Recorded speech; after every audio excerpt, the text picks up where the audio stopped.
6 सड़क का नाम लिए, वो अपने जीतने के बाद जल्द से जल्द इन कामों को मुकम्मल करने की शुरुआत कराएंगे।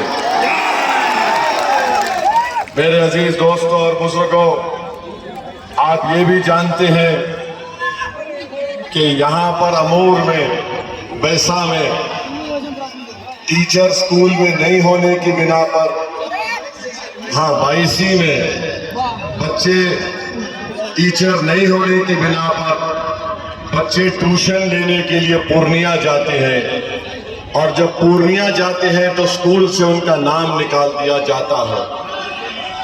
इसमें बच्चों की क्या गलती है, हमको बताइए। अगर टीचर होगा, स्कूल में तालीम होगी, तो बच्चे ट्यूशन के लिए पूर्णिया नहीं जाएंगे। इंशाअल्लाह ताला इसका भी इंतजाम मजलिस इत्तेहादुल मुस्लिमीन करेगी। 11 तारीख को आपको शिक्षा के लिए, तालीम के लिए पतंग छाप को वोट देना पड़ेगा। मेरे अजीज दोस्तों और बुजुर्गों, ये सरकार ये समझती है कि हम राशन दे रहे हैं तो कोई एहसान नहीं कर रहे हैं। बच्चों को शिक्षा चाहिए, तालीम चाहिए, और तालीम का इंतजाम करने का काम इंशाअल्लाह ताला गुलाम सरवर साहब करेंगे। और मैं जानता हूं कि बैसी में यहाँ पर दिल्ली और पंजाब से बसेस आकर ठहरते हैं, ताकि यहाँ के 16 साल की उम्र से नौजवानों को पंजाब और दिल्ली ले जाकर बंधुआ मजदूर उनको बनाकर वहां पर काम करवा सके। मजलिस की कोशिश होगी कि उन बच्चों को कुछ हुनर सिखाया जाए। ये 16 साल के बच्चे दिल्ली और पंजाब चले जाते हैं और फिर कुछ हुनर सीख कर नहीं आते, तो मेरी कोशिश होगी कि यहाँ पर एक स्किल डेवलपमेंट सेंटर बनाया जाए, ताकि हमारे बच्चे कोई स्किल हासिल करें और हुनर हासिल करें, ताकि वो यहाँ पर बैठकर कुछ काम कर सके। किसान है, किसान को उनकी फसल की कीमत नहीं मिलती।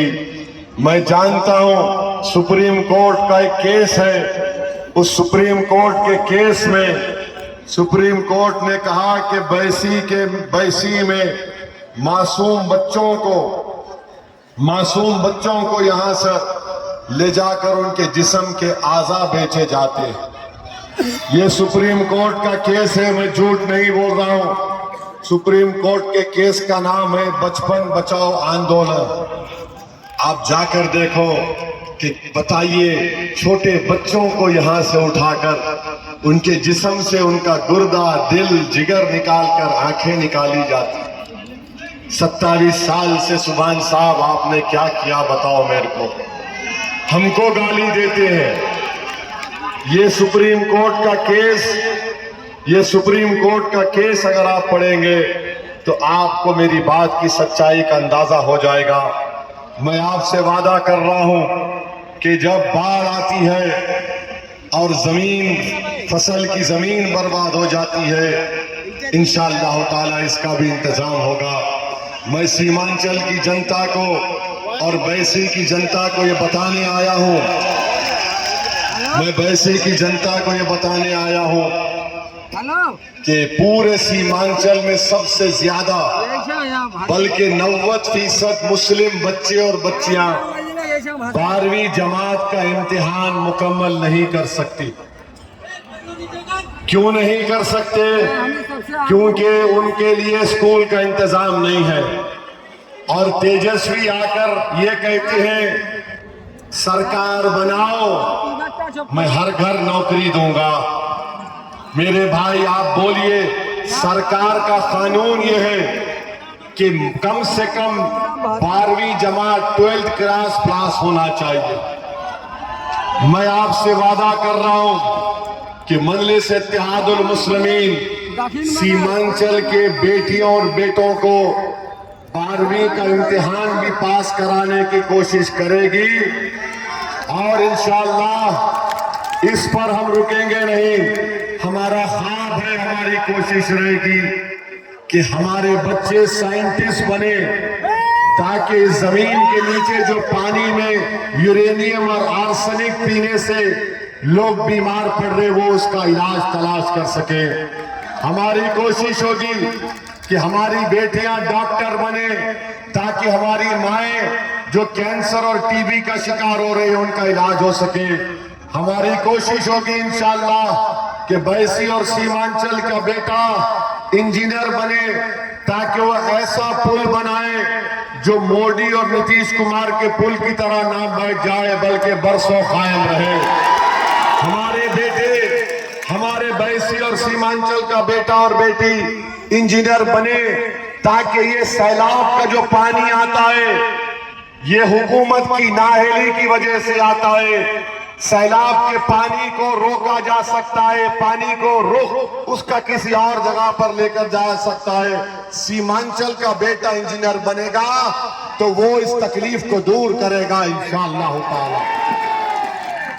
और जब हमने आपसे कह दिया कि 12वीं जमात के बगैर गवर्नमेंट की नौकरी नहीं मिलती, सरकार की नौकरी नहीं मिलती, मगर देखो बैसी और सीमांचल की जनता, सबसे ज्यादा 90% बच्चे बच्चियां 12वीं का इम्तिहान पास नहीं कर सकते, मगर तेजस्वी 9वीं पास है, मुख्यमंत्री बनना चाहता है। 9वीं पास है, मुख्यमंत्री बनना चाहता है। और हमको स्कूल नहीं दिया, 4 साल उप मुख्यमंत्री था, 4 साल। बैसी और सीमांचल की जनता सुन लो, 75 साल से बिहार में सरकार कांग्रेस की रही, राजद की रही, जेडीयू नीतीश कुमार और बीजेपी की रही। 75 साल में इन्होंने सीमांचल को लावारिस बनाकर छोड़ दिया, सीमांचल को यतीम और बेसहारा बनाकर छोड़ दिया। अब सुन लो, मोदी, नीतीश कुमार और तेजस्वी इंशाअल्लाह ताला पटना में मुख्यमंत्री सीमांचल का बेटा बनेगा। अब सीमांचल से कोई नाइंसाफी करने के बारे में कोशिश भी नहीं कर पाएगा। सीमांचल बिहार का भारत का अटूट हिस्सा है। अगर भारत को ताकतवर बनना है, बिहार को ताकतवर बनना है, तो बगैर सीमांचल को इंसाफ करे, ना भारत ताकतवर बनेगा, ना बिहार ताकतवर बनेगा। नरेंद्र मोदी सीमांचल को आते हैं और आकर कहते हैं कि सीमांचल में घुसपैठी आता है। बताओ बैसी की जनता, क्या यहां पर कोई बांग्लादेशी, नेपाली है? देश का प्रधानमंत्री मुख्यमंत्री है या ओवैसी है? गृह मंत्री गुलाम सरवर है या अमित शाह है? मुख्यमंत्री नीतीश कुमार है। अगर फिर भी घुसपैठी आ रहा तो मोदी, ये तुम्हारा निकम्मापन और तुम्हारी नाकामी है। तो भाजपा वाले बोलेंगे नहीं, ओवैसी तुम पकड़ो, घुसपैठी को पकड़ो। अरे जालिमों, शेर चूहों को नहीं पकड़ता, बड़ों को पकड़ता है। ये काम तुम नहीं कर रहे। कोई घुसपैठी सीमांचल में नहीं है, मगर नरेंद्र मोदी सीमांचल को बदनाम करने का काम कर रहे हैं। और इसका जवाब बैसी और सीमांचल की जनता 11 तारीख को देगी इंशाअल्लाह ताला। एम्स बनता है तो पटना दरभंगा में, सीमांचल में नहीं बनता है। ट्रिपल आईटी बनता है तो भागलपुर में बनता है, सीमांचल में नहीं बनता है। 750 करोड़ का स्पोर्ट्स कॉम्प्लेक्स पटना में राजगीर में बनता है, सीमांचल में नहीं बनता है। फैक्ट्री खुलती है तो भागलपुर दरभंगा में, मगर सीमांचल में नहीं खुलता है। सीमांचल में क्या होता है? नौजवानों का पलायन होता है, नौजवानों का पलायन होता है। हमने देखा जब हम गाड़ी से सीमांचल में सफर करते हैं, मस्जिद में रुककर नमाज पढ़ के निकलते हैं, तो छोटे बच्चे खड़े होते हैं, हमारी माँ और बेटियां खड़ी होती हैं, बुजुर्ग लोग खड़े हो जाते हैं। हमारी आंखें तरसती है कोई नौजवान को देखने के लिए। ये कब तक नाइंसाफी चलेगी? इसका खात्मा करना है, इसको रोक